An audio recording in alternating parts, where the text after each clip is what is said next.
একবার হরি বলো।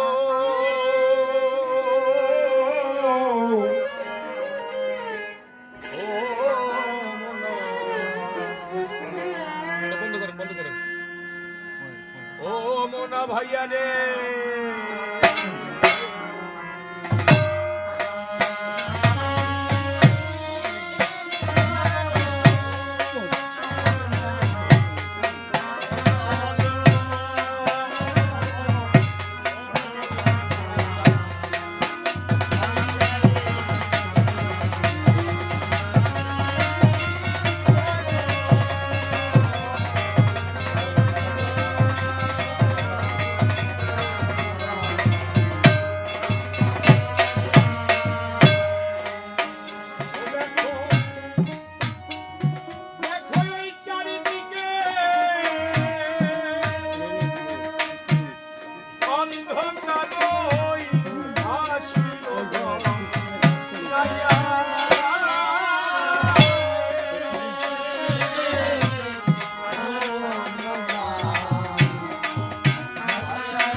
এই অজানা পথে ওরে কবে বন্দি উঠেছিলে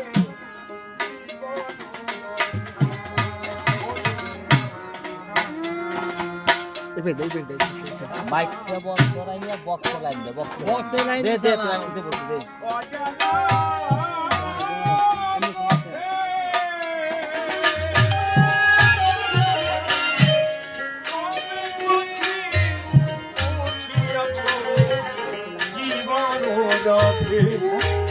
ও তুমি কোথা ছিলে আর কোথা হতে,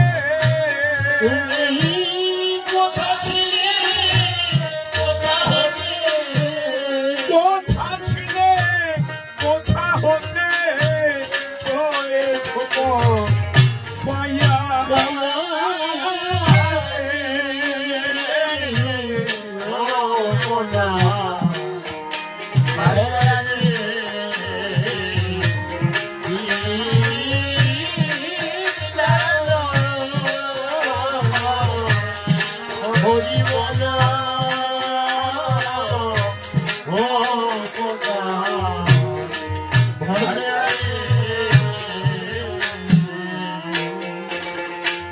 এই রঙ্গমঞ্চে হাসি কান্না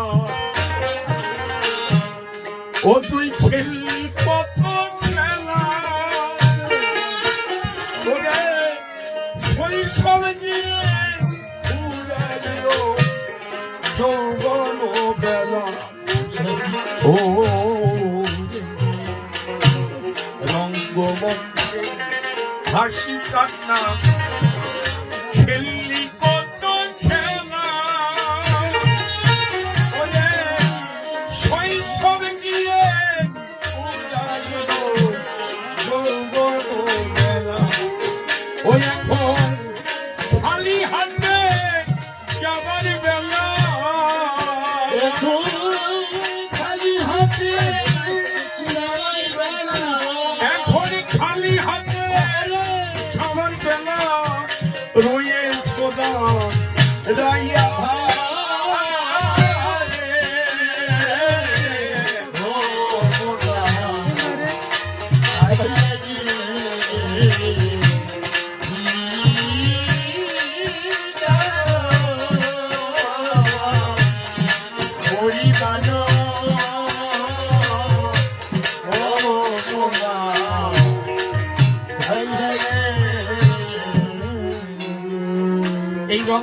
করেছি হাসি কান্না, খেললি কত খেলা,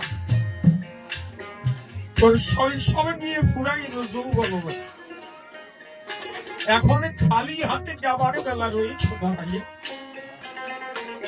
বলি আপনাদের কাছে বরাবরই যারা মায়াময় সংসারী, তারা এই সংসারের ভিতরে সব সময় খেলা খেলে। আমোদ উজ্জ্বল রঙ্গমঞ্চে অভিনয়টা যেমন, এই সংসারটাও যেমন। কথা নয় অসঙ্গত, আগে পুতুল খেলা নামে একটা খেলা হতো, এখন কিন্তু এই খেলাটা নেই, উঠে গেছে। অবশ্যই আমাদের সবার কিছু কিছু তো মনে আছে, মাটি দিয়ে দুটো পুতুল তৈরি করতো, একটাকে ছেলে সাজাতো আর একটাকে মেয়ে সাজাতো। এবার এই পুতুলের সঙ্গে এই পুতুলের বিয়ে দিত। মাটির হাঁড়িতে মাটি রান্না করে বলতো, ভাত রাখছি খেয়ে যাও।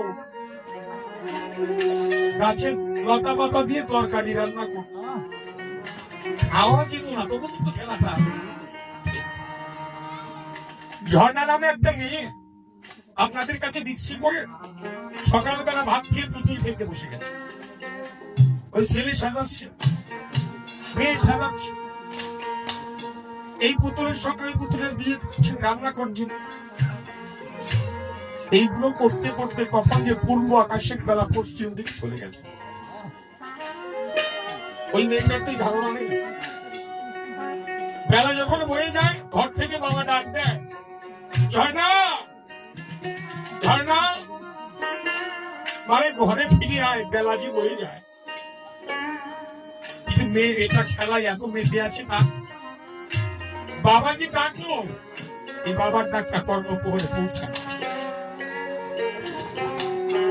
যখন সন্ধ্যা হয়ে গেল, তখন বাবা আবার ডাক দিল, ও ঝর্ণা, সন্ধ্যা হয়ে গেছে, ঘরে আয়। মেয়েটা শুনতে পায় না। যখন হয়ে গেছে আধা, বাবা ভাবে এবার এত বারবার করে মেয়েটাকে ডাকলাম, মেয়েটা যে ঘরে এলো না। এইবার বাবার রাগ হয়েছে, বাবা ধমক দিয়েছে, এই ঝর্ণা, এই ঘরে এলি না। বাবা যখন ধমক দিয়েছে, মেয়েটার ভুল ভেঙে গেছে, বাবা যে আমাকে ডাকলো। এখন মেয়েটা পিছনের দিকে তাকিয়ে দেখতে পারে, খেলা যখন শুরু করেছিল তখন বেলা ছিল, এখন আর বেলা।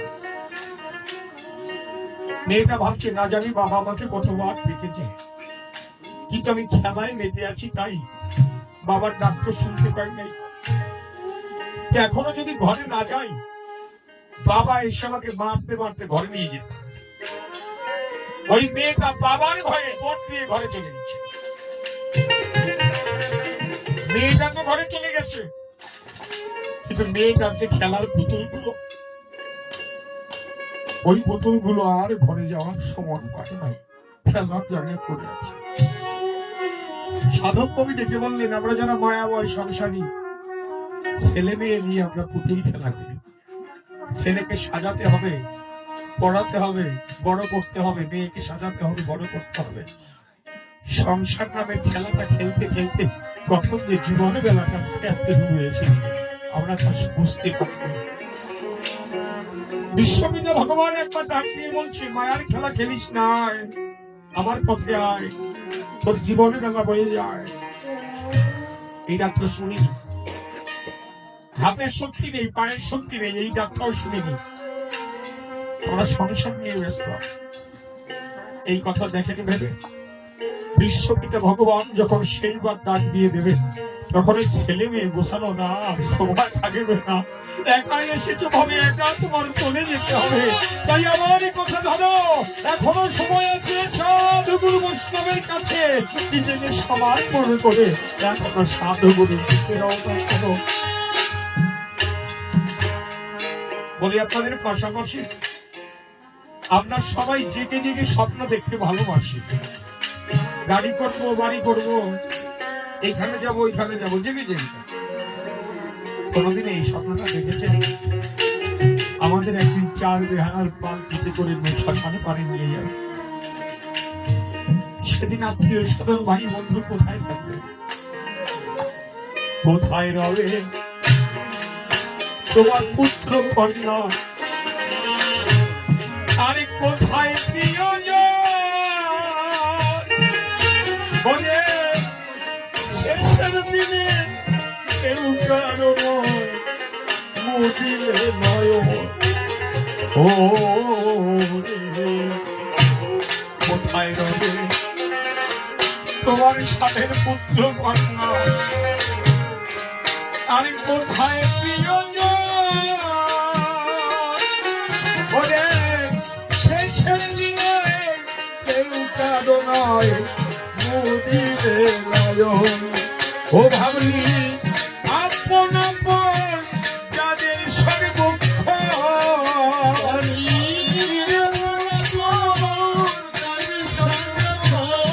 আপন আপন যাদের সর্বক্ষণ তারা কেউ নাই এখন দেখো চাইয়া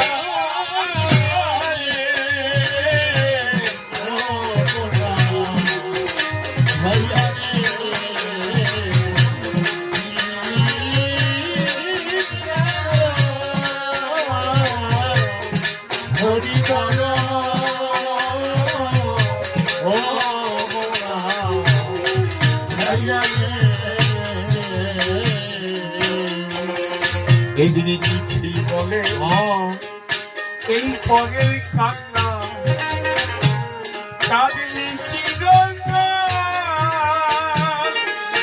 ওরে সারা জনম এই পিঠা কান্নার কি বাপে ফল ও রে এই দিনে চিঠি বলে পরের কান্না কাঁদিনি চিরকাল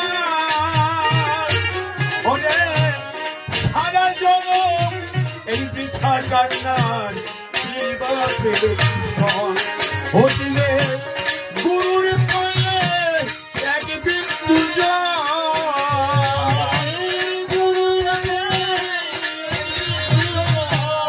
গুরুর পায়ে এক বিন্দু জল সঙ্গে যাইতো লইয়া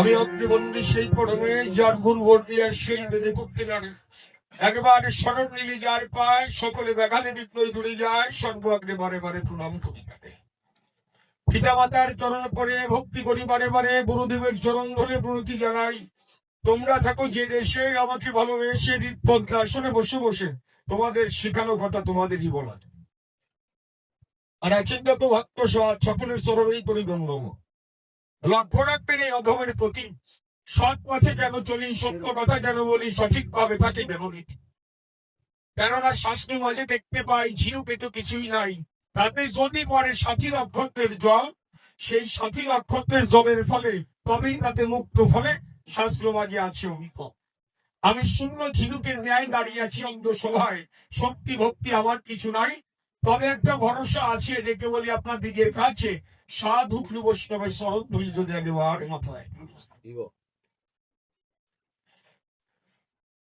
বন্দরাতে অল্প করে এবার যাবো ভূমিকার ভিতরে সম্রাট সরকার নামে দিয়েছেন এখন আমি কাল্পনিক ভূমিকায় আবার বিপক্ষের সরকার যিনি রায় রামানন্দের ভূমিকা ধরলেন তিনি আমার গৌর সুন্দর কয় তো বলি আপনার দিকের কাছে চিন্তা করে দেখেন নয়কো বিছে রায় রামানন্দের যে গুণ আছে ভাই তবে আমার মধ্যে ওই গুণটা হবে কেমন গুণ রায় আজকে বুঝতে হবে আলোচনাটা কোন জায়গায় গৌরাঙ্গ মহাপ্রভু উনি প্রশ্ন করতেন আর রায় রামানন্দ ছিলেন জগন্নাথ একটা আশ্চর্যের বিষয় প্রধান্য মিশ্র যখন গৌর সুন্দরের কাছে যায় গিয়ে ডাক দিয়ে কয় প্রভু আসলাম তোমার হেতা আমার জীবনে হবে সার্থকতা যদি তোমার কাছ থেকে শুনতে পাই একটু কৃষ্ণ কথা গৌরাঙ্গ মহাপ্রভু ডেকে বললেন তাই কৃষ্ণ কথা বলার মতো যোগ্যতা দেহতে এখনো আমার হয় নাই কৃষ্ণ কথা শুনতে হলে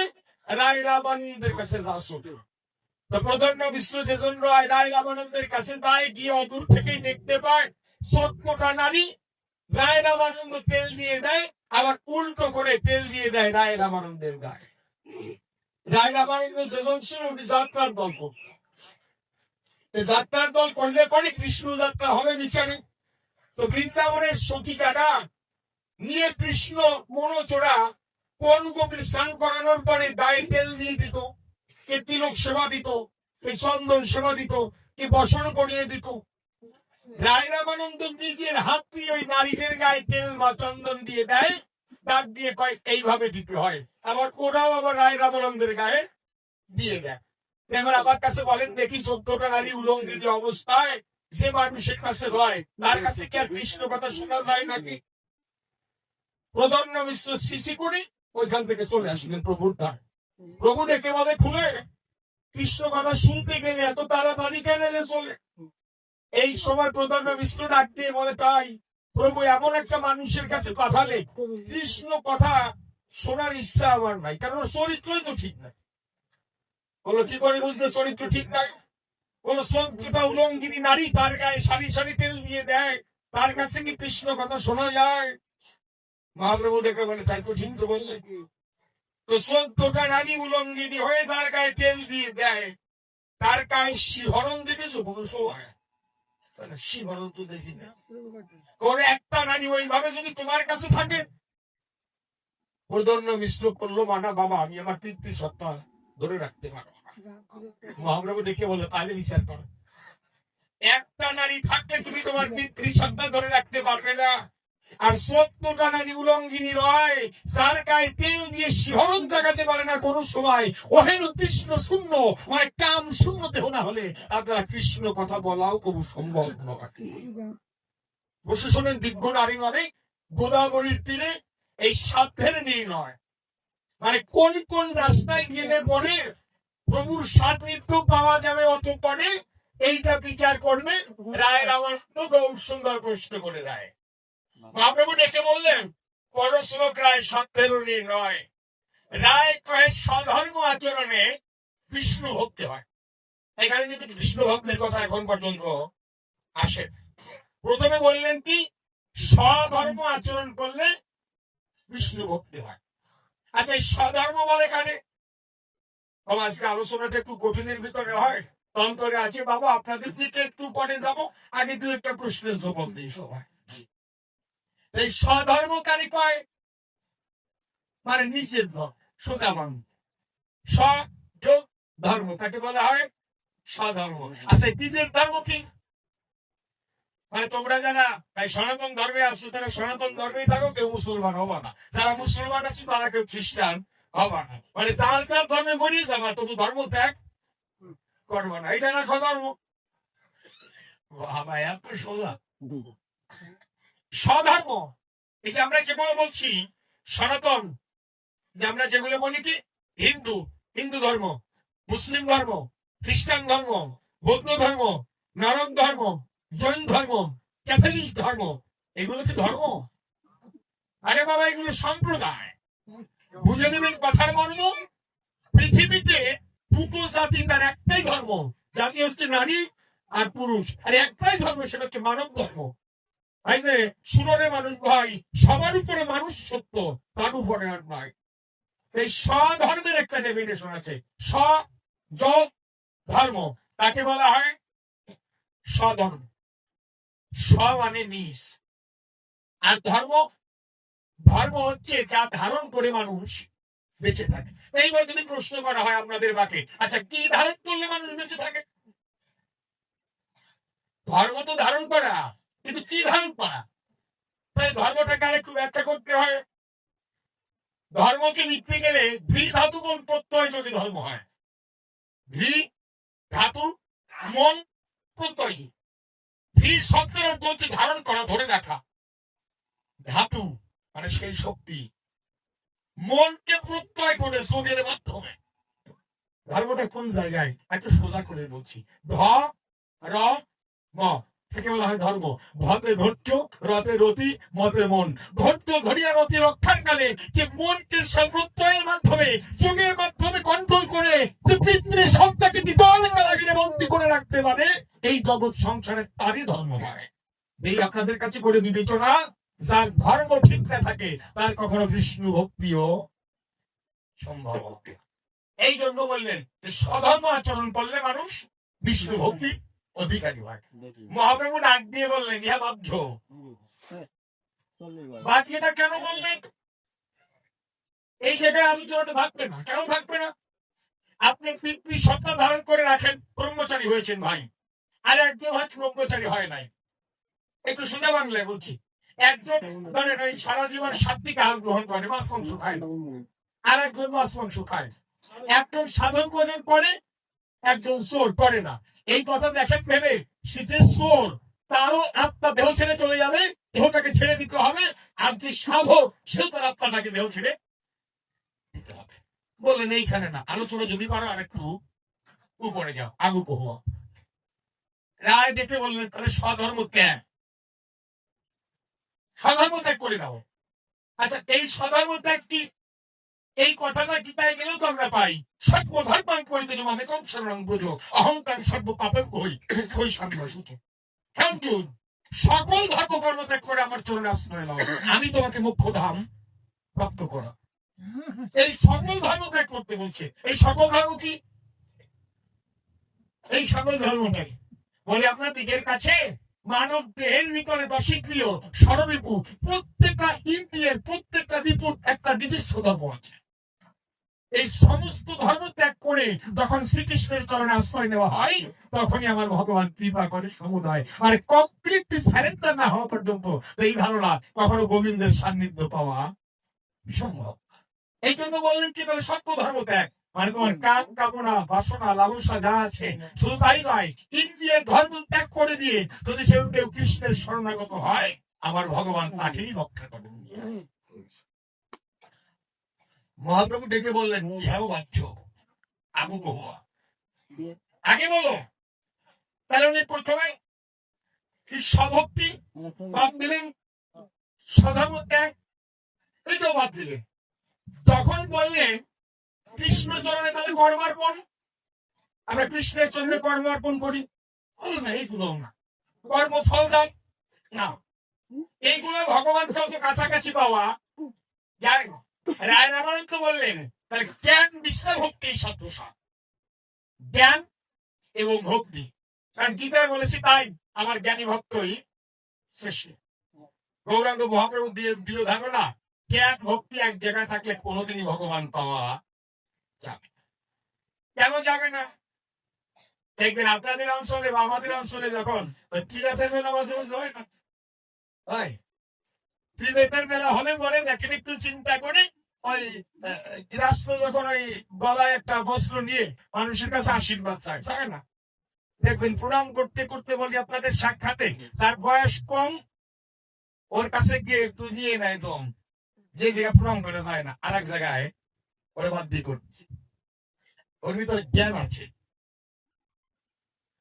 যত সময় জ্ঞানটা থাকবে যে আমার ছোট এ আমার বড়, ওই পর্যন্ত কোনো ভক্তি আসে না। জ্ঞান আর ভক্তি এক জায়গায় থাকতেই পারে। কেমন করে আরেকটু সুন্দর করে বুঝায়, ওই যত সময় আপনার জ্ঞান থাকবে তত সময় ভক্তি বিশ্বকে পাওয়া যাবে না। এইরকম একটা ঘটনা ঘটেছিল পুরু রাজসভায় কাপড় যুগে।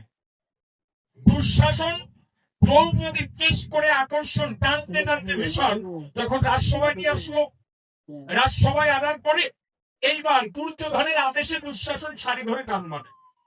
যখন দ্রৌপদী শাড়ি ধরে টান দেয়, দ্রৌপদী চিন্তা করে সেই সভায় এই সভায় আমার স্বামীরা আছে, আমার শ্বশুর আছে, আমার গুরু আছে, আমার ভাসুর আছে, পিতামহ আছে, এর মধ্যে প্রশ্ন যদি খুলে যায় তাহলে একটা লজ্জিত হতে হয় না?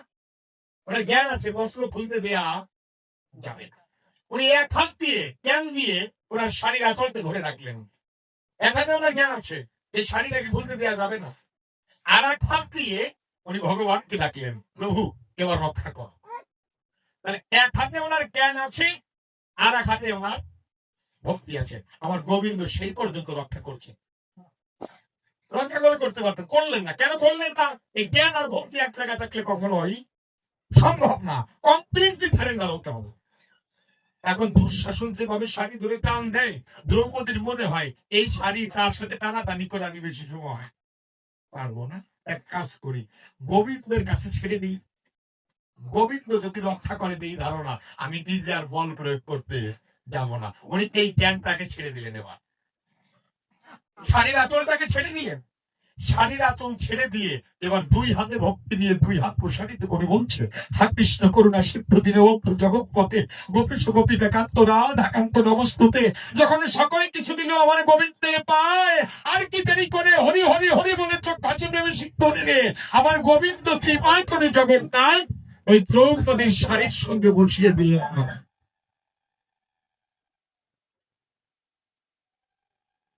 এই পর্যন্ত ভাগ্য করে নিয়ে এইবার কেঁপে বললেন। তাহলে জ্ঞান শূন্য ভক্তি এই শব্দ সাপ মহাপ্রভু এইখানে বললেন হয়, কেবল সায় দিলেন এইখানে হয় যদি জ্ঞান শূন্য ভক্তিতে কেউ রয়। আচ্ছা, জ্ঞান শূন্য কারে কয়? জ্ঞান শূন্য মানে যার কোনো জ্ঞান নাই, তাই তো? আপনারা কি বলেন? যার জ্ঞান নাই জ্ঞান শূন্য। আরে বাবা না, যার জ্ঞান নাই ওই পাগল বলা যায়, কিন্তু জ্ঞান শূন্য বলে কি করে তাই? জ্ঞান শূন্য কারে কয়? চৈতন্য চরিতামৃতে তো অত সোজা নয়। জ্ঞান শূন্য কখন হয়? জ্ঞানে যখন পরিপূর্ণতা পায় তখন জ্ঞান শূন্য হয়ে যায়। কেমন করে? যেই গাছে যত বেশি ফল হয় ওই গাছের মাথাটা অবনত মস্তকে রয়, দেখেছেন? যে কলসিতে জল থাকে না প্রকাশী, ওই কলসিতে শব্দ একটু হয় বেশি, কিন্তু জলে যখন কলসি পূর্ণ হয়ে যায়, আপনাদের আছে জানা, ওই কলসিতে আর শব্দ হয় না। তদ্রূপ একটা মানুষের ভিতরে যখন জ্ঞানে পরিপূর্ণতা পায় তখন সে জ্ঞান শূন্য হয়ে দাঁড়ায়। তখন বলে এখনো আমি কিছু জানি না, এখনো কিছু বুঝি না। যখন জ্ঞানটা পরিপূর্ণ হয়, যেমন ঈশ্বরচন্দ্র বিদ্যাসাগর, ঈশ্বরচন্দ্র ওনার নামের শেষে টাইটেলতে হলেন বিদ্যার সাগর, তাহলে শুধু গঙ্গানি নয়, যাকে বিদ্যার সাগর বলা হয়। বিদ্যার সাগর, উনি জ্ঞান সাগরের তীরে দাঁড়িয়ে বললেন এখন পর্যন্ত এই জ্ঞান সাগরের একটু বালু কণা আমি হতে পারি। দেখেছেন? আর আমরা দুই কথা বলি কত জানি, করতে হয়ে গেছি। এই জন্য বলছেন জ্ঞান শূন্য মানে জ্ঞান পরিপূর্ণ থাকবে কিন্তু জ্ঞানের কোনো অহংকার থাকবে, তখন ওই যে জ্ঞান শূন্য। এই জ্ঞান শূন্য অবস্থাটা কোন সময় হয়? এইবার আমার মায়েরা ভালো করে বুঝবেন। এই সময় আমাদের মায়েদের একটা ধর্ম আছে, ঠিক স্নান করে ওই ভেজা কাপড় দিয়ে তাড়াতাড়ি চলে যায় ঘরে, দরজা বন্ধ করে দেয়, এরপরে ভেজা কাপড় গুলো খুলে রাখে, শুকনো কাপড় পরিধান করে দেয়। এই যে মায়েদের একটা, আমার সমস্ত মায়েদের নিয়ম আপনাদের কাছে প্রকাশ করি। একদিন বিদুরের স্ত্রী স্নান করে ঘরে চলে যায়, ঘরে চলে যাওয়ার পরে দরজা দিয়ে একেবারে নিজের শাড়িটা খুলে রেখে শুকনো কাপড় পরিধান করবে। এই সময় মানে ভেজা কাপড়টা উনি খুলে রেখেছেন, এবার শুকনো কাপড়টা ধরবে। এই সময় শুনতে পাচ্ছে বাইরে শ্রীকৃষ্ণের নুপুরের ধ্বনি শোনা যায়। হঠাৎ করে কানটা কিন্তু ওই দিকে চলে যাও, কৃষ্ণের নুপুরের ধ্বনি শোনা যায়। ঠিক এই সময় না শ্রীকৃষ্ণ ডাক দিয়ে বলছে বিদুর কি বাড়ি আছো? বিদুর বাড়ি আছো? বিদুরের স্ত্রী যেজন ছিল তাড়াতাড়ি করে দরজা খুলে দিয়ে শ্রীকৃষ্ণের চরণ তলে ভক্তি দিল। ভাই, তার গায়ে যে বসন নাই এই জ্ঞান পাওয়া নাই, একে বলে জ্ঞান শূন্য। বসন নাই কিন্তু আমরা বন্ধুকে কৃষ্ণকে পেয়েছি, তাই চোখের তলে ভেসে ভেসে দেখে বলে অবশেষে কৃষ্ণ কালোকে সে স্ত্রীরা আসি দাঁড়ালে তার স্বামী যে ভিক্ষায় গেছে, কৃষ্ণ সেবা দেওয়ার জন্য ঘরে যে কিছু না। দেখেছেন বাবা কারা ভক্ত হয়? ভিতরের স্ত্রী চোখের জল ছেড়ে দিয়ে বলছে আমার ভাগ্যটা কত ভালো, শ্রীকৃষ্ণ আসলো কিন্তু শ্রীকৃষ্ণকে যে একটু সেবা দেব এহেন ঘরে আর কিছু নাই। তখন কাঁদতে কাঁদতে দৌড়াতে দৌড়াতে ঘরে গিয়েছে ওই অবলা, গিয়ে দেখতে পায় গতকাল ভিক্ষার ছিল একটা কলা, ওই কলাটা আছে। চিন্তা করছি যাই হোক এই ফলটা দিয়ে তো গোবিন্দ সেবাটা হবে। কলাটা ধরে ধরে নিয়ে আসছে কৃষ্ণের সম্মুখ করে, মনে মনে চিন্তা করে আমার অন্তরের ভাবো আমার ভাগ্য কত ভালো, আমি নিজের হাতে কলাটা ছুলে আমি প্রভুর সেবা দেব। শ্রীকৃষ্ণের নয়নে পানে তাকিয়ে রয়, কলাটা শুনতে শুনতে বলি আপনাদের সাক্ষাতে মূল যে কলা ওই কলাটাই ফেলে দেয়। কলা ফেলে দিয়ে কলার যে সুকা রয় ওই সুকাটা ধরে দাঁড়িয়ে আছে। ও কি ফেলে দিল আর কি হাতে দিল এই জ্ঞানটাও। যখন কৃষ্ণ বলেছে অবিকল ঝরে পড়ছে চোখের জল, ওই চোখের জল যখন কলা ওই সুখার উপরে পড়ে, ভিতরে স্ত্রী করে চড়ে মেকি কয় একটা কলা ছিল তাছাড়া তো আর কিছু করে নাই, কৃপা করে কৃষ্ণ যদি কলাটা সেবা করো আমার জীবন ধন্য হবে। কৃষ্ণ গোবিন্দ বলে ভাসে যখন চোখের জলে, ওই কলার সুখানে যখন শ্রীকৃষ্ণের সম্মুখে দেয় আমার শ্রীকৃষ্ণ নিরোদন ভক্তের চোখের জল দেখে বলি আপনাদের মাকে ওই কলার সুখানা বিদুরের স্ত্রীর হাত থেকে সেবা করেছে। মহাপ্রভু ডেকে বললেন এতেও হয় আবু কহুমার আগে বল জ্ঞান শূন্যতে হয়। তখন রায় রামানন্দ ডেকে বললেন প্রেম ভক্তি এই সাধ্য প্রেম ভক্তি, যেখানে আর জ্ঞান তর্ক যুক্তি কোনো কিছুর দরকার থাকবে না। এমন বিশ্বাস ছাড়া বিশ্বমাদে ঈশ্বরের সাধনা হয় না। জ্ঞান যুক্তি তোর তর্ক হাজার হাজার মন, এক প্রতি বিশ্বাসের সমান হয় না যার ওজন। যেমন খোসা খোসায় তাত্ত্বিকের মন, হাতে পাতে কিছুই রয় না। বিশ্বাস ছাড়া বিশ্ব মাঝে কখন ঈশ্বরের সাধনা হয়। আমি কিছুই জানি না, বিজয়বাবুর একটি গান আছে না, তোমার নামে নয়নে বরস্তু ঝরে যেই তুমি আছো দয়াল আমার বড় প্রমাণ সেই। আমার জ্ঞান যুক্তি তর্ক প্রমাণ কোনো কিছুর দরকার নেই, তুমি আছো দয়াল আমার বড় প্রমাণ। আমি জ্ঞানও বুঝি না অজ্ঞানও বুঝি না, তুমি যে আছো তোমার নামে যে আমার চোখের জল ধরে এতেই আমার যথেষ্ট। তুমি থাকলে আমার হয়। যেমন একটা ছোট্ট ঘটনা মনে পড়ে গেল, তেমন তাই যদি কারো জ্ঞান ভক্তি থাকে বিশ্বাস থাকে ওই বিশ্বাসের জন্য ভগবানকে পাওয়া যায়। কোন কায়দায় জটিল নামে এক ভক্ত ছিল, আপনারা সবাই জানেন কখনো 70টা বাচ্চা ছিল। তো আগে তো পাঠশালা ছিল। একটা বাস্তব কথা কি বাবা, এই সনাতন ধর্মটা যেদিন এই গুরু গৃহে যাওয়া বন্ধ হয়েছে, পাঠশালাটা বন্ধ হয়েছে, সনাতন ধর্মের অবক্ষয়টা সেখান থেকেই শুরু হয়েছে। এটাই বাস্তব। দেখেন একটু চিন্তা করি, এখনো কিছু কিছু পাওয়া যায় যারা পাঠশালায় গিয়েছি, স্যারেরা যে বারে মারতো বাবা, এখন মনে হয় সেই সময় আরো দুটো বাড়ি যদি বেশি দিত তবে মানুষ হতাম। ওই পড়া আর এই পড়ার ভিতরে বর্তমান অনেক পার্থক্য আছে। দেখেন এবার চিন্তা করি বাবা, ওই ছোট্ট ছেলে তো ওই জটিল পাঠশালায় যায়, আর ওই বনের পথে জঙ্গলের পথে চিংড়ি আসতে মনে করে অনেক ভয়।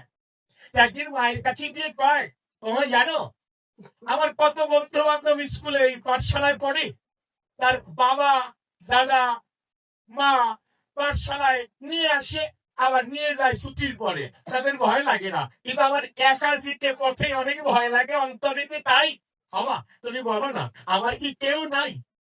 ছেলেটা একটু সরো, আমার কি কেউ নাই? মা চিন্তা করে নিজের কাছে যার কেউ নাই তার একশো অবশ্যই আছে। দেখে বলে কে বলছে নাই তোর কেউ নাই? তোর আছে। এখন দেখে বলছে মা আমার কে আছে? দেখে বলে তাই তোরা আছে এক বড় ভাই। বড় ভাই ওমা তাহলে বড় ভাই আমি যেমন তোমার কাছে কাটাই তোমার কাছে থাকি, আমার সে যদি বড় ভাই হয় তাহলে সে কেন তোমার কাছে থাকে না? প্রশ্ন তো যুক্তি কম না। এবার মা কি বলবে? মা কি বলছে ঢোকারে, যখন তুই ছিলি না তখন তোর দাদা আমার কাছে ছিল। বাবা এটা কি বলে ঈশান? যখন তুই ছিলি না তোর দাদা ছিল, তোর দাদাকে খুব যত্ন করো, কিন্তু তুই আসার পরে তোর দাদার যত্নটা অনেক কম হয়ে যায়। এই জন্য তোর দাদা আমার উপরে অনুরাগ করে বাড়ি ছেড়ে জঙ্গলে গিয়ে থাকে। বুঝতে পারছেন তোমার?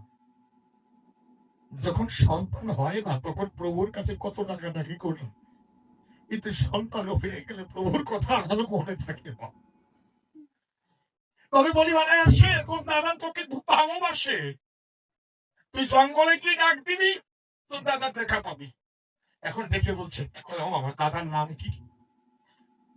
মা চিন্তা করে, তার তো কত নাম, কিন্তু কি নাম দেব? হ্যাঁ শুনেছি, বিপদ কালে যদি কেউ মধুসূদন বলে ডাক দেয়, বিপদ ভর্তি হলো মধুসূদন, এসে তখন তার নাই, তো দাদার নাম মধুসূদন। তাই এই যে মায়ের কথায় শুধু বিশ্বাস জন্যে, এই বিশ্বাসটুকু নিয়ে জঙ্গলে গিয়ে ডাক দিয়ে বলছে, মধুসূদন বাবা, দাদা, ও মধুসূদন বাবা। এই যে ভক্তকে সরল প্রাণে বিশ্বাস মনে ডাক দিয়েছে, আমার ভগবানের আসন চলে গেছে, প্রকাশ করি বৃন্দাবনের শ্রীকৃষ্ণ বংশীধারী মধুসূদনের রূপ ধরি, তখন এই ভক্তের কাছে এসে, দাদা তুমি এসেছো? ও দাদা আগে কেন আসবে? আমার ভগবান দেখে বলছে, আগে তো এইভাবে এমন করে কখনো আমার ডাকিস না। এখন এই ডিউটি পালন করছে, ভাইকে দিয়ে আসছে, নিয়ে আসছে, দিয়ে আসছে, নিয়ে আসছে। কিন্তু ওদের পরিচয় কিছুকাল পরে মাস্টার মহাশয়ের মা মারা যায়। এইবার মাস্টার মহাশয় ছাত্রদের কাছে জিজ্ঞাসা করে, শুধু তোদের কাছে রাখি দাবি, আমার এই মায়ের শ্রাদ্ধে কে কি দিবি? কেউ বলছে চাল দেবো, কেউ বলছে ডাল দেবো, কেউ বলছে আলু দেবো। পরিশেষে জটিলের কাছে যায়, জটিল ডাক দিয়ে কয়, সকলে কিছু ভাগ নিয়ে গেছে, আর তো কিছু নাই। তবে আমি ভাবি নিরবধি একটা জিনিস বাকি আছে, বলি মাস্টার মহাশয় আপনার কাছে, আপনার মায়ের শ্রাদ্ধে যত লাগে ততই দিব আমি দধি। মা ভিক্ষা করে খায়, আর ওই শ্রাদ্ধের যত দধি লাগবে জটিল দেবে, এই কথা মাস্টার মহাশয়ের কাছে প্রতিশ্রুতি দেয়। প্রতিশ্রুতি দেওয়ার পরে ফিরে আসি নিজের ঘরে, মাকে ডেকে বলছে, মা, ও মা, আগামীকাল মাস্টার মহাশয় মায়ের শ্রাদ্ধ হবে, তোমার এই দধি সব কিন্তু তোমার দিতে হবে। মা ডাক দিয়ে কয়, বাবা রে, এত দধি পাবো কোন জায়গায়? আমি প্রত্যেকদিন ভিক্ষা করে খাই, কোনদিন তোরে খাওয়াই আমি নিজে খেতে পারি না, না হারিয়ে যাই। বলতে পারিস এত দধি পাবো কোন জায়গায়? না মা, তোমাকে দিতেই হবে, দিতেই হবে। আরে বাবা, আমি পাবো কোন জায়গায়? বাবা তোমার দিতেই হবে, আমার দিতে হবে। মা রাগ হয়ে যায়, ডান হাত তুলে জটিলের বাগালে চড় মেটে। যখন চড় বেঁধে দিয়েছি, কাঁদতে কাঁদতে জটিল ওই জঙ্গলেই চলে গেছে। গিয়ে দেখতে পায় আজকে দাদাকে ডাকা লাগে নাই, দাদা আগেই এসে দাঁড়িয়ে রায়। জটিলকে দেখে বলছে, ভাই আর এখন কাছে নয়, মা মেরেছে তাকে।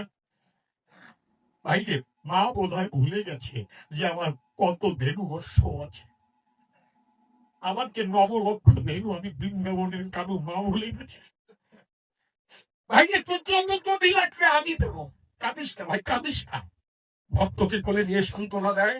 পরের দিন যখন মাস্টার মহাশয়ের শান্তি যাবে, করেছে মনে অভিপ্রায়, জঙ্গলে গিয়ে দাঁড়ালে পরে করেছি কেমন কাণ্ড।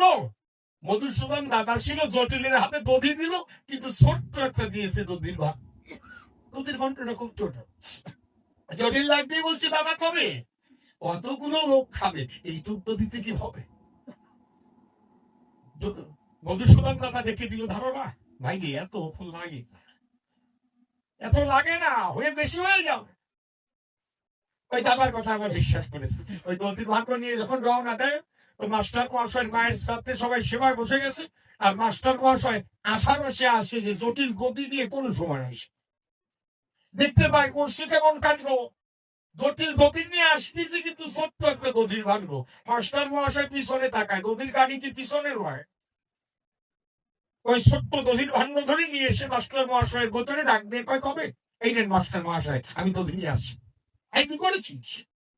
আমি সবাইকে বলেছি নদীর ব্যবস্থা আছে, চিন্তা কর কবে এইটুক দধি থেকে সবার হবে। বাচ্চা ছেলে ডাক দিয়ে বলছে, আমার দাদা বলেছে এতে হয়ে যাবে। এইটুকু একজনের হয় নাকি? আমার দাদা বলছে হয়ে, আর তুই তো সম্মানটা খেলি। এই বলে সঙ্গে সঙ্গে ব্লেড তুলে জটিলের পিছে 3টে বাড়ি দিয়ে দেয়। যখন 3টে বাড়ি দিল, দধির ভাণ্ড পড়ে গেল।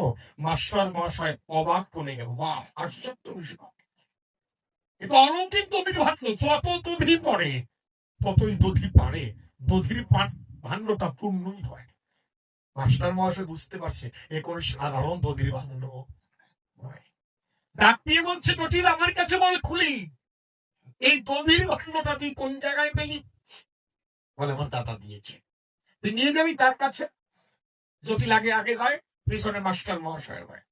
গভীর জঙ্গলে যাওয়ার পরে দেখতে পারে মধুসূদন দাদা একটা গাছের তলে দাঁড়িয়েছে।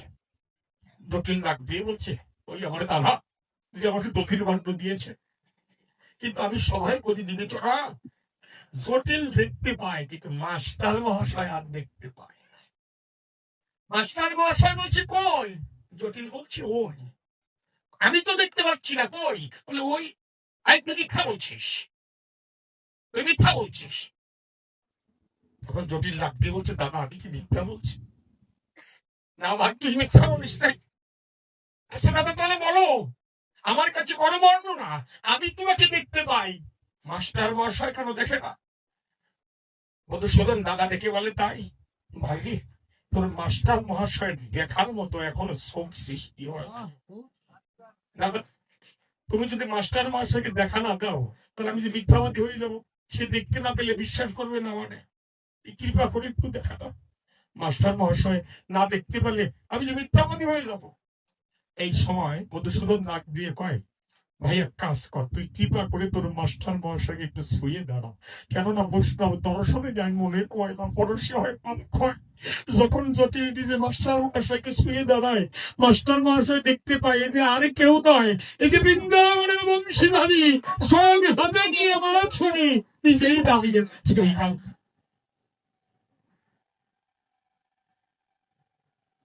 কিন্তু বিষয়টা হচ্ছে শ্রীকৃষ্ণের কোমল অঙ্গে একটি যেন 3টা বাড়ি বেড়েছে, এখনো মনে হয় রক্ত জমাটে ফিরে আছে। মাস্টার মশাই ডাক দিয়ে বলছে, প্রভু বলতে পারো কোন পাষণ্ড করেছে এমন কাণ্ড? তোমার অঙ্গে আঘাত করেছে প্রভু, তোমার অঙ্গে কি আঘাত করেছে? শ্রীকৃষ্ণ ডাক দিয়ে বললেন, কেন তুমি আঘাত করবে? আমি কোন সময় আঘাত করলাম? দেখো প্রকান্তরে আঘাতটা তো আমারই হয়ে দাঁড়ায়। আমার সরল ভক্ত বিশ্বাস ভক্তি নিয়ে তোমার কাছে গিয়ে দাঁড়াবো, কিন্তু তুমি তো তাকে বিশ্বাস করো নাই। তুমি পেট তুলে যখন জটিলের অঙ্গে বাড়ি দিতে গেলে, আমি কৃষ্ণ নীলদলে চিন্তা করলাম আমার ওই তো ভক্ত ওই বাড়ি সহ্য করতে পারবে না। আমি তো নিজেই বলেছি পরীক্ষা নয় সাধু না, আমি সাধুকে রক্ষা করি। এই জন্য দেখতে পারি তুমি আমার ভক্তের গায়ে আঘাত দিতে যাও। আমি কৃষ্ণকে শোনা আর থাকতে পারলাম না বলে তোমার কাছাকাছি ভক্তের অঙ্গে আমার সূক্ষ্ম অঙ্গটা মিলিয়ে দিয়েছি, তাই তোমার আঘাত আমি গ্রহণ করেছি।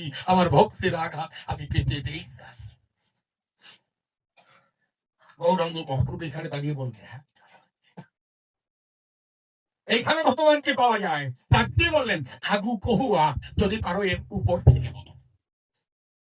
তখন রামানন্দ ঋষি বললেন, দাস্য প্রেমেই সন্তোষার। যদি দাস্য প্রেমে কেউ প্রভুকে বাঁচতে পারে, প্রভু অবশ্যই কৃপা করে। মহাপ্রভু বললেন, ইয়া হয়। হ্যাঁ, দাস্য প্রেমে ভগবানকে পাওয়া যায়। কোন কায়দায় পাওয়া যায়? একটু ত্রেতা যুগে আমাদের যেতে হয়।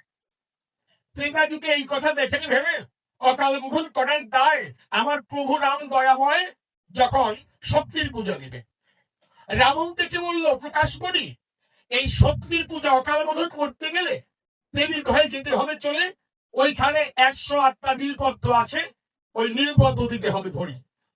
আমি এক একটা মন্ত্র পড়ি, মায়ের চরণে দেব, তবে কিন্তু 108টাই নীলপদ্ম লাগবে। লক্ষণ দিয়ে দিল ধারণা, এখন তার দেবীটা হয়ে যাওয়া সম্ভব হবে না, কি যাবে? হনুমান ডেকে বলল, তাই প্রভু তোমার আদেশ যদি পাই, আমি অন্তরে করি বিবেচনা, দেবী দেহ আমার কাছে বেশি দূর। প্রশাসনের বিজ্ঞ দিল, দেবী দহে হনুমান গিয়ে 108টা নীলপদ্ম নিয়ে প্রভুর কাছে দিল। এইবার প্রভু যখন রাবণের কাছে দেয়, রাবণ এক একটা ফুল ধরে গণনা করে করে যখন মায়ের চরণে দেয়, বসুসনের বিজ্ঞ দল 108টায় ফুল সমাপ্ত হয়ে গেল। 108 নাম্বার ফুলটা কোন জায়গায়?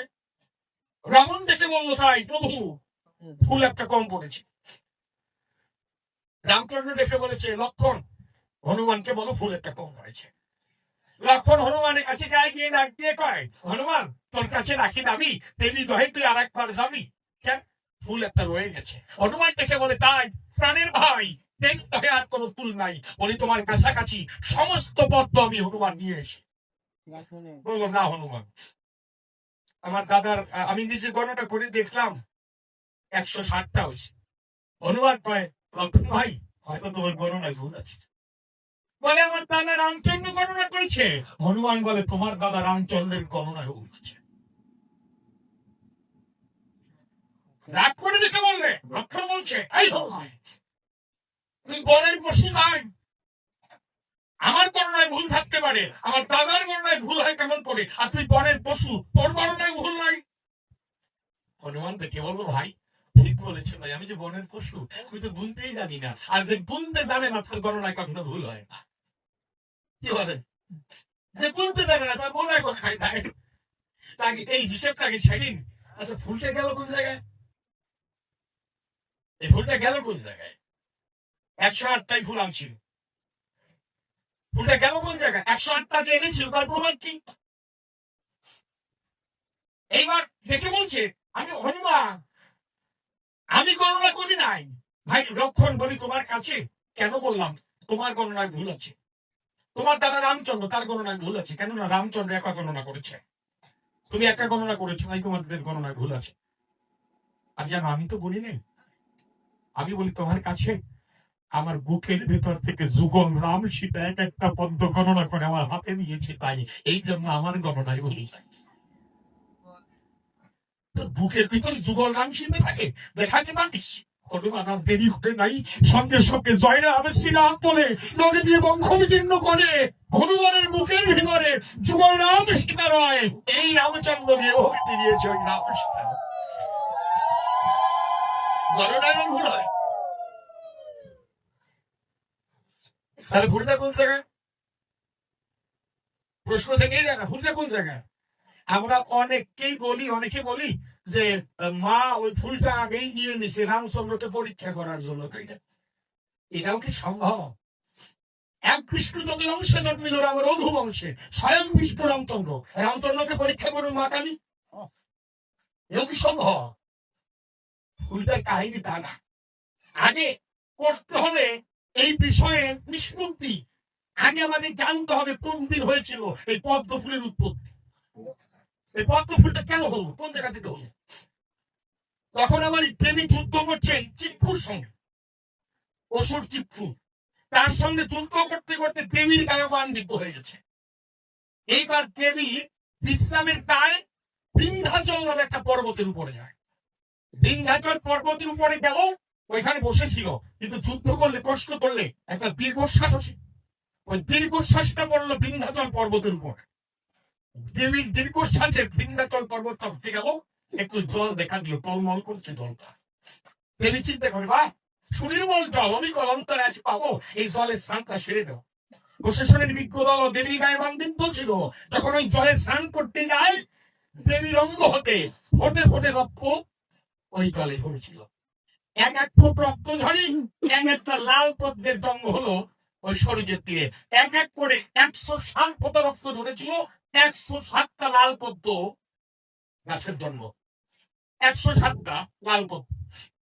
একদিন ভোলানাথ দেবীকে সঙ্গে নিয়ে শূন্য ঘরে যাচ্ছি, যখন ঘুরে ঘুরে হঠাৎ করে ভোলানাথের ওই সরোজের দিকে নজর পড়ে যায়, চিন্তা করে বাহ এত সুন্দর লাল পদ্ম এক জায়গায়। যখন এই লাল পদ্মের দিকে নজর দিল, দেবী ডাক দিয়ে বলল ভোলানাথ চরণে করি প্রণিপাত, ওই ফুলের দিকে তোমার মন যেন হয় না আসক্ত, ওইগুলো ফুল নয়, ওইগুলো আমার দেহের এক এক ফোঁটা রক্ত। তখন ভোলানাথ ডাক দিয়ে বললাম বিশ্বাস এটা হতে পারে না। এই সময় দেবী ডাক দিয়ে কয় যদি বিশ্বাস না হয় কথা দাও, তুমিও এক ফোঁটা রক্ত ওই জলে ছেড়ে দাও। ভোলানাথ ত্রিশূল হাতে নিল, ওরা কণ্ঠ দেশ হতে ত্রিশূলদের আঘাতে এক ফোঁটা রক্ত ঝরাইয়ে ওই জলের মধ্যে ছেড়ে দিল। এই ভোলানাথের কণ্ঠের নাম মনে আছে তো? বাহ নীলকণ্ঠ। এই নীলকণ্ঠ হতে এক ফোঁটা রক্ত পড়লো জলেতে, একটা পদ্মের সৃষ্টি হলো, ওই পদ্মটা রং হয়েছিল নীলপদ্ম। 107টা লাল পদ্ম আর একটা হতো নীলপদ্ম। এইবার দেবী মনে মনে চিন্তা করে ডাক দিয়ে বললো ভোলানাথের ধারে প্রভু এইখানে গণনায় আমি বেশি, তাই অখুশি, কেননা সতী নারী যারা স্বামীর চরণ তলে থাকতে পছন্দ করে তারা গণনায় আমি বড় হয়ে যাই, আজকে গণেতাই বড় হয়ে যাই, আর তুমি আশীর্বাদ করো কোনো পদ্মই যেন লাল পদ্ম থাকে না, সকল পদ্ম যেন তোমার পদ্মের রং ধরে। তখন ভোলানাথ আশীর্বাদ করলো, সকল পদ্মই নীলপদ্ম হয়ে গেল। এবার ওই সবগুলো পদ্মই হনুমান এনেছিল। দেবী কানে চিন্তা করলো, 107টা হচ্ছে আমার রক্ত, আমার পায়ে দেবে তাতে কোনো সমস্যা নেই, যদি স্বামীর রক্ত আমার পায়ে দিয়ে বসে। এই যখন এই পদ্মটা আগিয়েই নিজের মাথায় ধারণ করে রাখি, যদি ভুল করি পদ্মটা পায়ে না। এইবার দেখে তাই রামচন্দ্রকে চুগল করে দাস্যপ্রেমে হনুমান ভাবতে পেরেছিল। তখন যখন এই কথা বলা হচ্ছে দাস্যপ্রেমে এই সত্যসার, গৌরাঙ্গ মহাপ্রভু দেখে বললেন, ইহা হয় আগু কপুয়া, এর থেকে আরো ভালো আছে, যদি পারো তাই করে। তখন রায় রামানন্দ বললেন, সক্ষ প্রেমী সত্যসার। গৌরাঙ্গ মহাপ্রভু বললেন, উত্তর। এইখানে এসে বললেন উত্তর হয়, কেননা আপনাদের আছে জানা বাৎসল্য প্রেমে, সক্ষ প্রেমে কখনো ভগবান কেন দিবে না? এইটুকু বলে আপনাদের দিকে কিন্তু যাবো, আগে আমি এই দিকে গিয়ে। বাৎসল্য প্রেম কেমন হয়, সক্ষ প্রেম কেমন হয়? একদিন সীতা এবং শ্রীকৃষ্ণ, সীতা শ্রীকৃষ্ণের ডাক দিয়ে কয়, সখা তোর সঙ্গে কিন্তু আর এই লুকোচুরি খেলবো না, তোর দলে খেলবো। মানে বৃন্দাবনের সখা যারা, রাখাল যারা, ওই গো চড়াতে গিয়ে ওরা দুই দলে বিভক্ত হতো, একদল লুকোতো আর একদল খুঁজে বের করতো। কিন্তু যদি ধরে যেত, ধরে ফেলতে পারতো, তাহলে একটা শাস্তি হতো। শাস্তিটা কি? যারা জিতে যেত তাদেরকে স্কন্ধে করে সম্পূর্ণ রাধাকুণ্ড পদব্রজ প্রদক্ষিণ করতে, এইটা হচ্ছে শাস্তি। আর আমার ভগবান শ্রীকৃষ্ণ ইচ্ছা করে ধরা পড়ে গেল, ওনার দলে যে কজন আছে সেই কথাটা বলো, ওই গুলোকে কাঁদে দিয়ে ঘুরতে। তো শ্রীরাম ডাক দিয়ে শ্রীকৃষ্ণকে বলছে, সখা ভঙ্গি বাঁকা, আমি বলি বিবেচনা, আমি আজকে তোর দলে খেলবো না। কেন? তুই ইচ্ছা করে ধরা পড়েছিস, আর ধরা পড়লে যে ওদের কাঁদে নিতে হয়। শ্রীকৃষ্ণ ডাক দিয়ে বলছে, শ্রীরাম রে ভাই, তুই জানিস না আমার এক নাম অধরা, আমি যদি কৃপা করে কারণকে না দেই ধরা, কে আমাকে ধরতে পারে মনোজনা? তবে আমি ইচ্ছা করে ধরা পড়ে যাই, তাতে আমি হারি না, আমার জয়টা বেশি হবে। আমি হেরে গেলে আমার জয়টা অনেক বেশি হয়। হেরে গেলে জয় কোন জায়গায় বেশি হয়?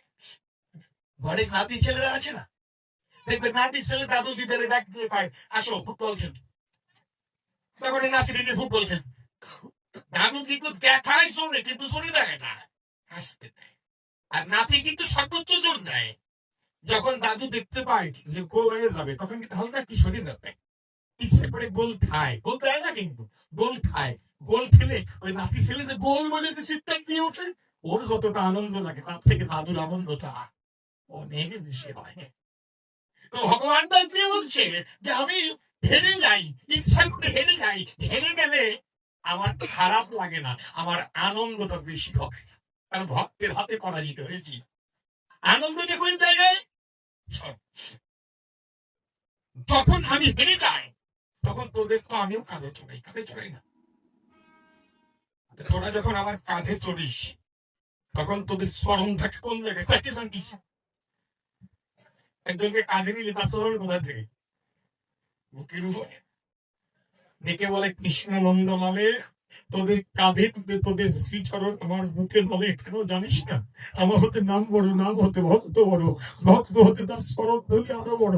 তোদের শরৎধলি চাইলে তো তোরা দিবি না, তাই তো আমি কৃষ্ণ নট বড়ে তোদের সঙ্গে স্কল করে আমি ইচ্ছা করে হেরে যাই।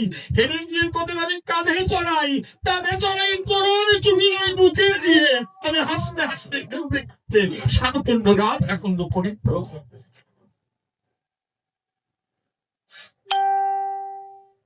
মহাপ্রভু দেখে বলতেন, হয় বাৎসল্য প্রেম।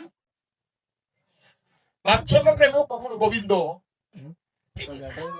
কেমন থেকে না, একটু না বললেই নয়। আমার বৃন্দাবনে শ্রীকৃষ্ণ কানু ছিল, বেশি বেশি দুষ্টমি করেন। ওই পরের বাড়ি যায়, একটু ননি চুরি করে খায়, বেশি দুষ্টমি না, ননি চুরি করে খায়। আর আসার সময় ওই ননির ভাণ্ডটা ভাঙিয়ে ফেলে। বেশি বেশি কিন্তু না, অল্প একটু দোষ। মানে মনি খায় ভাঙটা ভাঙে। তাই কি বলি আপনাদের কাছে, ওই নেপালের মা যশোদার কাছে গেছে। যশোদার কাছে গিয়ে ডাক দিয়ে কয়, এই যশোদা, তোর চোর ছেলে ভালো না। তখন ওই গোপাল যশোদার কাছে গিয়ে ছোট্ট করে দাঁড়াইছে, কি নালিশ দেয় শুনতে হবে না। এই তোর চোর ছেলে ভালো না কেন? আমার বাড়ি যায় আমি মনি চুরি করে খায়। এখন গোপাল কয়, ও মিথ্যে কথা বলে, মিথ্যে কথা কয়, আমি যাইনি। এই দেখ আমার ছেলে বলছি যায় না। এই না, তোর ছেলে আমার বাড়ি যায়, মনি চুরি করে খায় আর ভাঙ্গুলা ভাঙিয়ে ফেলায়। এমন সময় যশোদা ডাক দিয়ে বলে, আমার ছোট্ট কানু, আমার কত মনি একা খেয়ে ঘরে না, তোর বাড়ি যাবে কেন? এই সময় নেপালের মা ডাক দিয়ে কয়, সারা জীবন শিখিয়ে গেলাম শরীর মায়ের বড় কথা, আজকে দেখে গেল আমার ছেলেরা চোর বনবে না।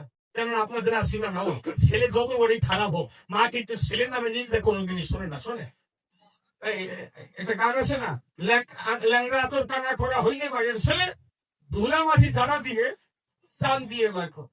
পুত্র যদি কুপুত্র হয়, মায়ে নাই ফেলে শত অপরাধ গোপন রাখিয়ে মায়ে তারে পাবে। মানে ছেলের কোনো অপরাধ থাকে না। আমার ছেলে তোর বাড়ি যায় না। এই সময় নেপালের মা ডাক দিয়ে কয়, যদি আমার বাড়ি যায় আমি ধরে ফেলাবো, কিন্তু বাইরে ফেলাবো। ধরতে পারলে কি করবি? এই সময় দর্শকরা করছে, তুই যদি আমার ছেলে ধরতে পারিস আর আমার ছেলে যদি তোর বাড়ি যায়, বেঁধে দিয়ে আমার আমি নাই, আমার অন্তর আছে ভাবো, তোর সামনে আমি আমার ছেলের শাস্তি দেব। গোপাল কিন্তু শুনে দিছে, জয় বাড়ি খেলে আমার খবর আছে, আমার দৌড়ে মারবে। যখন নেপালের মা চলে গেছে, গোপাল বাইরে গিয়ে দ্বাদশ রাখালেন, সবাই ডাক দিয়ে বোর্ড মিটিং এ বসে মিটিং করতেছে। ছোট মানুষ তো ডাক দিয়ে বলছে, শোন, তোদের কাছে বলছি ভালো, নেপালের মা বাড়ি এসেছিল, মার কাছে নালিশ দিছে, এইবার ওই বাড়ি গেলে নাকি আমার ধরে মারবে। সখারা থেকে দিল জানো না, তাহলে আমরা কেউ আর ওই বাড়ি যাবো না, কেউ ওই বাড়ি যাবো না। এই সময় গোপাল থেকে বলছে, না তাহলে গাড়িটা ওই বাড়িতে আগে দাও। কত বড় দুষ্কু দেখে, ওই বাড়িতেই গাড়িকে আগে দাও। এই কথা চিন্তা করে বসে শোনে নারী মানে নেপালের মা লাঠি হাতে ঘরে দাঁড়িয়ে রয়, যে গোপাল কখন আসবে, চুরি করতে আসলেই ধরবো আজকে, এই সময় আজকে ধরতেই হবে। বসে শোনেন বিজ্ঞ দল গোপাল সখাদের নিয়ে নেপালের বাড়িতে গিয়ে, তখনকার মানুষ যারা ওই দড়ি দিয়ে একটা বস্তু তৈরি করতো না, সিয়ে বলে, শিখে বলতো, শিখে তৈরি করে অনুপরে ননি ভাত তরকারি ঝুলিয়ে দেয়। আজকে নেপালের মাঝে সুন্দর দড়ি দিয়ে শিখে তৈরি করে উপরে যখন রেখে দেয়। এখন ওদের কাছে তো মই নাই, ওরা তো নাগাল আসছে, মই কে ওদের কাছে আসে, ওরা মই তৈরি করছে কিভাবে? একজন বইছে, ওর কাঁধে গিয়ে আরেকজন বইছে, তার কাঁধে আর একজন বইছে, তার কাঁধের উপরে আমার শ্রীকৃষ্ণ গিয়ে দাঁড়াইছে। দাঁড়াইয়ে আগে দড়ি ধরছে, দড়ি ধরে নিজের হাত দিয়ে আগে নিজে খায়, এরপরে ওই হাত দিয়ে সকালদের দেখে তোরা খায়, শরীর নিজে খায়, সকালদের খাওয়ায়। এক হাড়ি শেষ হয়ে গেছে, উপরের হাড়ি শেষ হওয়া মাত্র দিয়ে বলে কাব্যের সূত্র ধাড়ি ধরে ছুঁড়ে ফেলে দেয়, পরি গিয়ে ভেঙে গেছে, পাশ করে শব্দ হয়েছে। নেপালের মা বুঝতে পারছে চোর হয়েছে, চোর চোর বলে ধাওয়া দেয়। চোর চোর বলে যখন তারা দিল, ওই নিচের কটে দৌড় দিয়ে সরিয়ে দিল। গোপাল আর সত্যি করতে নাই, দড়ি ধরে ঝুলতেছে, তাই নিচে একজনও নাই, জানতার মতো হেরে গেছে। আর গোপাল দড়ি ধরে ঝুলছে, ঝুললে কি হবে ভাই? চোখে ভয়ের বিন্দু বিসর্গ ইশারা ঝুলছে, এক হাত দিয়ে ননি খাচ্ছে, ননি খাওয়া বন্ধ। এই সময় নেপালের মা লাঠি নিয়ে গোপালের কাছে গিয়ে কয়, কি রে তুই বলে চুরি করবিস না, আমি কোন জায়গায়? ওর বিন্দু ভুরুক্ষেপ নাই, ওনারই খেয়ে যাচ্ছে, ওনারই খেয়ে যাচ্ছে, হয় না? আগে নাই নয়, তোর কি কম তোরে ধরে নিয়ে আজকে তোর মারি গিয়ে দেখাও, নাম নাম। উপর থেকে গোপাল ডাক দিয়ে কয়, তাহলে আমার নামাও, আমার নামাও। নামাবে কোনটা দেয়? প্রশাসনের বিজ্ঞ ধন হাতের লাঠি ফেলে দিয়ে কোল পেতে দিল, আয় নেমে আয়। আমার গোপাল কোলের উপর এসে দেখেছেন ভগবানের লীলাটা কি মাধুর্য। ভক্ত কৃপা করে কোটি কল্পকাল সাধনা করে তার চর পায় না, আজকে ভগবান কৃপা করে ভক্তি কোলে এসেছে। কোলে নামলে কি হবে? দুস্থ ছেলে তো ননি হাতে গিয়েই নামছে, ওই ননি খাওয়া বন্ধ নেই, খাইয়ে যাচ্ছে। ও এত নেভারের মা এত রাগ করতেছে, কোনো কাজ হচ্ছে না, খাইয়ে যাচ্ছে। তোর মা বিশ্বাস করে না তুই চুরি করিস, তো বল আমি তো চুরি করি না। এই তুই চুরি করিস না, আমার মিথ্যা কথা কস। কি বলি তোর কাছে, তোর মুখে এখনো ননির দাগ লাগিয়ে রয়েছে, তারপরে তুই বলে চুরি করিস না। ও বল রাগ দিয়ে কয় ননি মুখে দাগ থাকলে চোর হয়? হ্যাঁ হয়। হাতে যে ঢুকছিল ওদিক গোয়া নেপালের মার মুখে চর মেনিতে, যখন চর মারছে নেপালের মার মুখে বসছে, এই সময় গোপাল দাগ দিয়ে কয় মুখে ননি থাকলে যদি চোর হয় তোমার মুখে বলছে তুমিও চোর। এইসব নেপালের মাটি করেছে অনেক মুশকিল ছিল, তোরে নিয়ে তোর পারা যায় না কোনো কালে। কিন্তু তোর এই মায়ায় আমি যাবো না, ভুলে তোরে কি কব, তোরে নিয়ে তোর মায়ের কাছেই খাবো। বসে শোনেন দিব্যরায় ওই গোপালকে কোলে নিয়ে মায়ের, এখন যখন মায়ের কাছে যাচ্ছে নন্দালয়ে পৌঁছে গেছে, এই সময় চিন্তা করছে কাজ করি ওই যশোদার একটা সারপ্রাইজ দিলে ভালো হয় না। এই গোপালের মুখটা শাড়ির আসল দিয়ে ঢাইকে দিয়ে যায়, ও তো বিশ্বাস করবে না গোপালের মা। কাছে গিয়ে মুখ আসল ছেড়ে দেবো, মুখ দেখা শাড়ির আসল দিয়ে গোপালের মুখটা ঢেকে নিয়ে গিয়ে যশোদার কাছে গিয়ে যশোদা দিকায়, হ্যাঁ দিকায় চিৎকার করছিস কেন? এদিকা চোর ধরে নিয়েছি। কি চোর? রনিশোর। রনিশোর মানে তোর ছেলে আজকে আমার বাড়ি চুরি করতে গেছিল, আমি ধরে নিয়ে আসছি সকালে।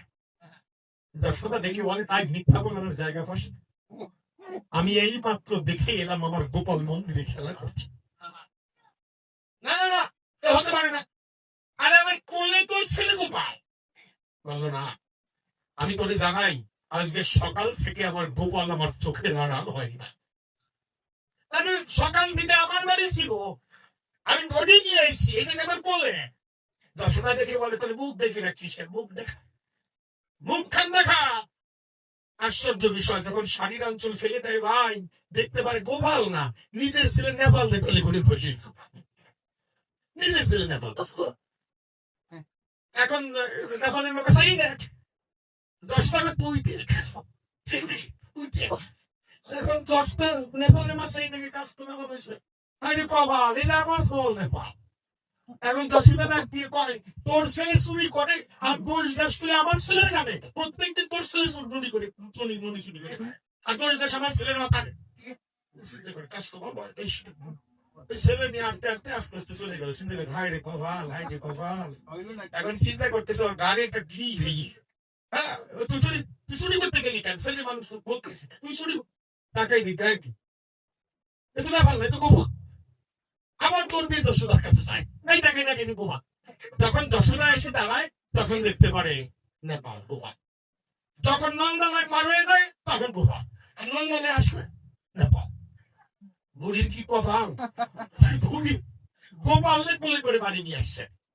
এবারে নেপাল হয়নি, গোপালকে কোলে নিয়ে ঘরের মধ্যে এসে দেখে বলছে এই এত জাত জানিস, এত মায়া জানিস, পরের বাড়ি চুরি করিস না, পরের বাড়ি চুরি করিস না। দেখে বলছে পরের বাড়ি করতে চুরি করিস, আমি তো আমার বাড়িতেই খাই। বলি তোমার কাছে যদি একটা প্রশ্ন করি, আমার কাছে বলো খুলে, আজ থেকে 100 বছর আগে কি তুমি এই ঘরে ছিলে?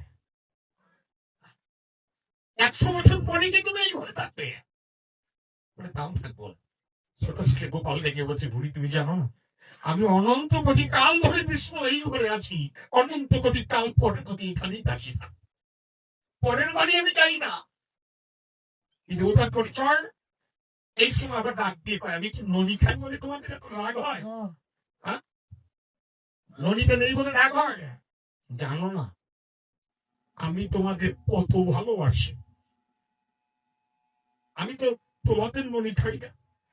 তোমরা নদী তৈরি করার সময় গোপীরা যারা ঈশ্বরের নাম স্মরণ করে নদী তৈরি করো, আমি তো ওইটুকুই খাই। তোমরা জানো না আমি কি আর কাকে স্মরণ করছো, আমি কোনে কালাই। তোমরা গোপীরা কৃষ্ণ গোবিন্দ বলে বেশি পারো না, তুমি যখন নদী তৈরি করো আমি চুরি করে হলেও তোমাদের কাছে আসি, কেননা তোমাদের এত ভালোবাসি নাই, তোমাদের হাতের ওই নদীটুকু খাই। যেখানে ভগবান থেকে না। যশোদা বুঝতে পেরেছে গোপাল গিয়েছে, একটা লাঠি ধরে একে উঠাই দাঁড়া, ধরা ধরা ধরা, তোকে মারবো না। চিন্তা করেন বাবা, ব্রহ্মা বিষ্ণু মহেশ্বরে যার চরণের ধ্যান করে পারে না, আজকে তাকে মারতে যাচ্ছে। গোপাল কি বলছে, ওমা মা, ওমা তাড়াতাড়ি তাড়াতাড়ি লাঠি ফেলাও, লাঠি ফেলে দাও, কেননা তোমার হাতে লাঠি দেখতে আমার বড় ভয় লাগে। তাহলে ভক্তকে কত ভালোবাসে, যার নাম শুনলে সমনে ভয় পায়, সমনে যার একটা কালিদাস, আপনাদের কাছে পরিপ্রকাশ, কিন্তু ভক্তের কাছে পিতবাস। কত ছোট হয়ে রয়, নাগে দিয়ে ভক্তরে কয় লাঠিটা ফেলে দাও, না হলে আমার ভয় লাগে। আচ্ছন্ন প্রেমিকারে বসে শোনেন বিজ্ঞ দলে শ্রীকৃষ্ণ যেজন কয়, যশোদা কান ধরে বলছে, বল আর কোন সময় কারো বাড়ি বলি চুরি করতে যাবে না? বলছে মা আমি যাবো না, যাবো না। এই জন্য কি ধারণা, ভক্ত বিজ্ঞাত ভক্ত ভক্তি পাওয়া যায় একমাত্র বাচ্চল প্রেমের উদাহরণে বোঝা যায় যে মৃদের ঠিক ভগবান চেয়েছে। মহাপ্রভুকে বললেন উত্তম উত্তম আগত হওয়া রায় পথে কাল পাবে সর্বসিদ্ধ। প্রভু উত্তম উত্তম। বাবা এই কান্না প্রেমের কথা বসে শোনেন বিজ্ঞ শ্রোতা, যেইখানে ভক্ত ভগবান অভেদ হয়ে যায়, যেখানে ভক্ত ভগবানের কোন পার্থক্য থাকে না, কেমন থাকে না নাই বাবা কি বলেন তো? এই কান্তা প্রেমটা কেমন, এটা গান গান গিয়েছে বিষয় করেছেন। একটু শান্ত থাকেন, আমি আপনাদের পরে ধরে বলছি, কেননা আজকে এত মধুর বৃন্দাবন।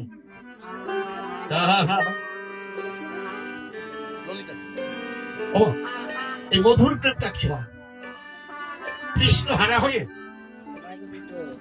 ব্রজবাসী তথা রাধা রানী যখন অঙ্কুর রং দিয়ে যাবে রে, শ্রীকৃষ্ণকে নিয়ে অঙ্কুর চলে যাচ্ছে, কিন্তু ব্রজবাসীরা তা ভাবছে না। ব্রজবাসীরা কি ভাবছে জানেন? ব্রজের প্রাণটা দিয়ে অঙ্কুর চলে যাচ্ছে।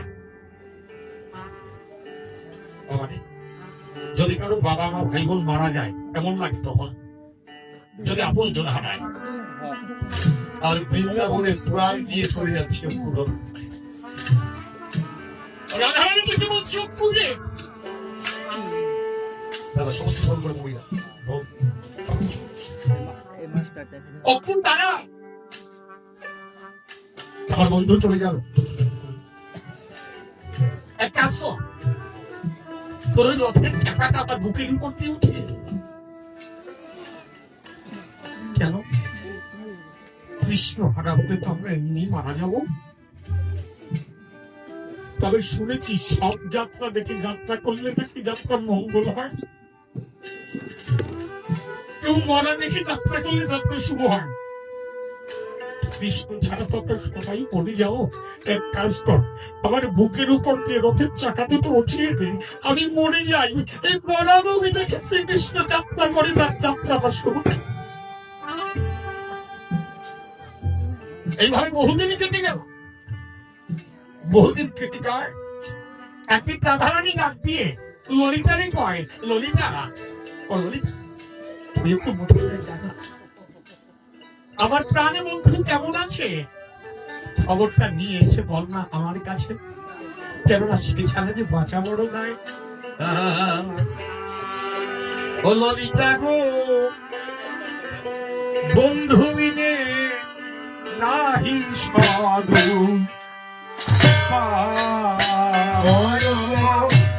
ললিতা গো বন্ধু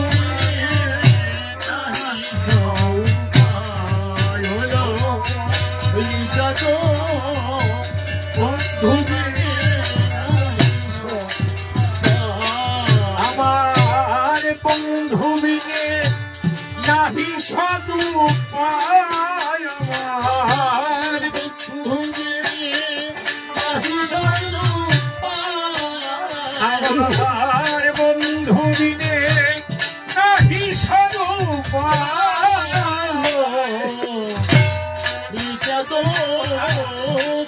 বন্ধু বিনে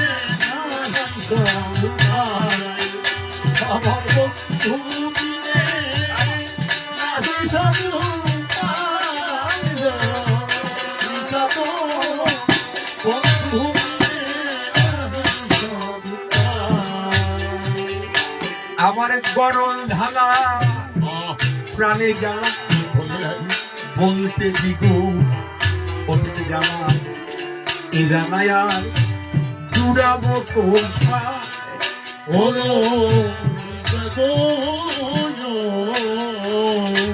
আমার গরল ঢালা প্রাণে জ্বালা বলতে দিগু করতে জ্বালা এ জ্বালায় আর জুড়াবো কোথায়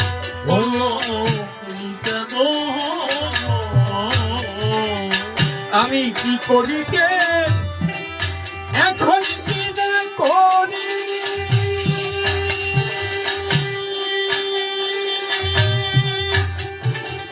অনেক পাঁচি বেলা প্রাণে মরি কি করি কে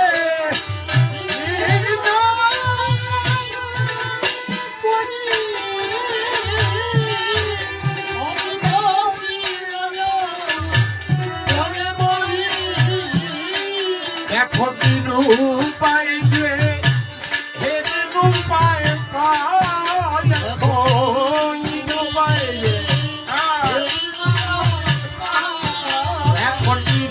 উপায় যে হেদিন উপায়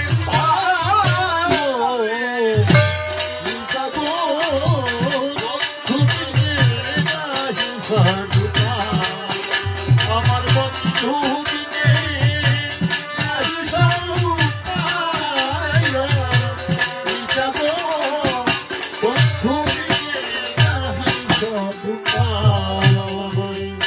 আমার রাধারানীর প্রেম যে কত সূক্ষ্ম কত সূক্ষ্ম রাধারানী ললিতাকে দেখে বলছে ললিতা রে বন্ধুর কাছে যাবি বন্ধুর কাছে যাবি খালি হাতে যাবি না গো আমি কিছু দিয়ে দেই এইগুলো উপহার গুলো নিয়ে যা উপহারটা কে দিলে এই মাথার কেশ কেটে দিলাম নয়ন বাড়ি ছবি দিয়ে নিয়ে যাই শ্যামের মতো হলো আমার মাথার কেশ কেটে দিলাম নয়ন বাড়ি ছবি দিয়ে নিয়ে যাই শ্যামের মথুরায়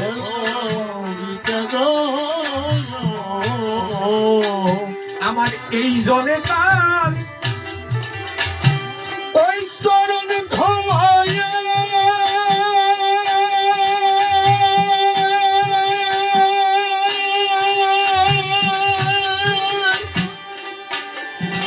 বন্ধারি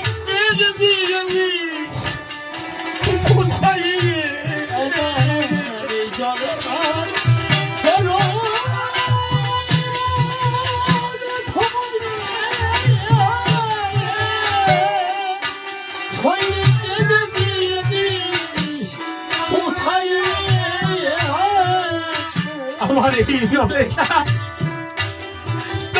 চরণ ধোয়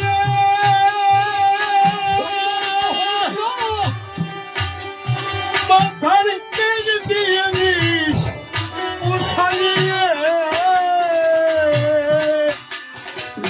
ব্যথা পায় আমার বন্ধুর রাগা পায় যাব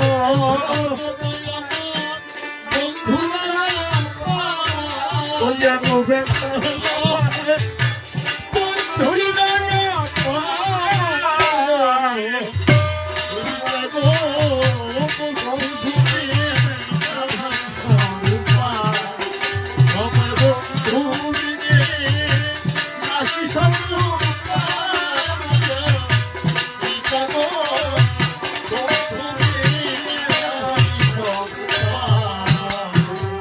ললিতাকে আমার চোখের জল দিয়ে বন্ধুর চরণ ধোয়ে মাথাতে দেখিস বন্ধুর চরণে যেন ব্যথা লাগে কতটা চিন্তা সুখ চিন্তার অধিকারী হলে বলা যায় রাধা কৃষ্ণ দুইজনে নিত্য লীলায় চম্পকবনে ঘুরে বেড়ায়। রাধারানীর মন হলো আকুল, দেখতে পেল চম্পকের সাথে চম্পক ফুল শ্রীকৃষ্ণকে ব্যাকুল হয়ে ডাকে দিয়ে যাওয়া। বন্ধু বন্ধু, আমার অন্তরে জেগেছে, ভাবো আমি শ্রীচরণে পুজো দেবো, তুমি কৃপা করে ফুলটা আমাকে পেরে দাও। শ্রীকৃষ্ণ যখন গাছে চড়তে যায়, রাধারানী ডাক দিয়ে কয়, বন্ধু দাঁড়াও, তুমি গাছে চড়ো না, কেননা গাছে চড়লে তোমার কোমল পদের বেদনা যায়। কতটা সূক্ষ্ম চিন্তা হবে বলতে পারে। বন্ধু গাছে চড়ো না, গাছে চড়লে তোমার কোমল পদে ব্যথা লাগবে।